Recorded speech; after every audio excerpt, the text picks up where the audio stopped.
So guys, if I were talking like J.K. Rowling might say, I would say something like, in the bustling United States where magic and wonder can be found around every corner, the need for homes has reached a critical level.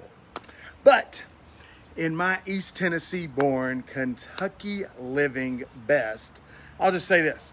For years, the creation of new housing units has lagged behind job growth. This has led to an imbalance that threatens to destabilize communities across our entire country. A multitude of factors have contributed to this shortage of new housing. It's from the scarcity of available land to rising costs of labor and materials, and regrettably, regulatory barriers such as lengthy and complex entitlement processes and community opposition to development have also played an important role in hindering progress and causing even more frustration for those in need of a place to just simply call home. Now, while these problems have been building up for decades, and the recent pandemic and its aftermath has had a profound impact on housing demand. Now, what we're seeing is younger adults in particular have been hit hard, with over half of them living with one or both of their parents at the height of the pandemic in 2020. The highest level since the Great Depression is what we're seeing right now. Now, despite the challenges, however, there is hope on the horizon. Multifamily completions in 2020 and 2021 have been at their highest levels, since the late 1980s, and for properties with 5 or more units, and single family completions are still running, just shy of their long-term average of 1 million units per year. Now, while this is certainly encouraging news, there is still so much work to be done because the demand for multifamily housing has far outpaced supply, leading to low vacancy rates, rental rates that are rising at a double-digit pace. So looking ahead, rental demand is expected to be nuanced, reflecting demographic shifts and trends that will shape the market in the coming years, if not decades.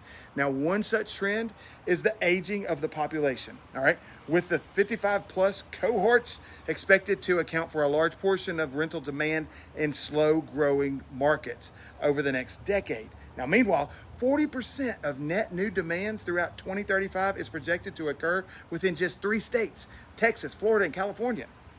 Secondary cities like Boise, Austin, Raleigh, Orlando, and Phoenix are expected to experience growth rates at least double the national average, as they offer a mix of high quality of life, lower cost of living, job opportunities. Now, another trend is the increasing diversity of the tenant base, with growth dominated by the Hispanic population, as the white segment of the population is highly focused on the 65 plus age group. Finally, affordability continues to be a pressing issue, with more than 6.95 million owned housing units priced less than $200,000 lost between 2015 and 2020, as were 4.7 million rental units and rents less than $1,000 per month. So to address these challenges, the United States needs more than 4 million new rental units by 2035. The fragmented nature of the housing market and the need for a variety of housing units at all price points make this an enormous undertaking. It will require a concerted effort of businesses, local leaders, and policymakers to create an environment that is conducive to building the homes that so many Americans desperately need. Institutional ownership of single-family rentals, it's on the rise, but only 2% of single-family rentals are currently owned by institutional investors. This highlights the need for new approaches to provide housing, as well as the importance of considering the needs of the workforce, who are often the most vulnerable when it comes to rising costs of living and the lack of affordable housing. If we fail to address housing crises, we risk creating an environment in which families are forced to choose between paying for housing and paying for their basic needs. Now, this is not the America we want. This is not the America we deserve. We must come together to create a brighter future, one with housing that is accessible for all. So let's get together and see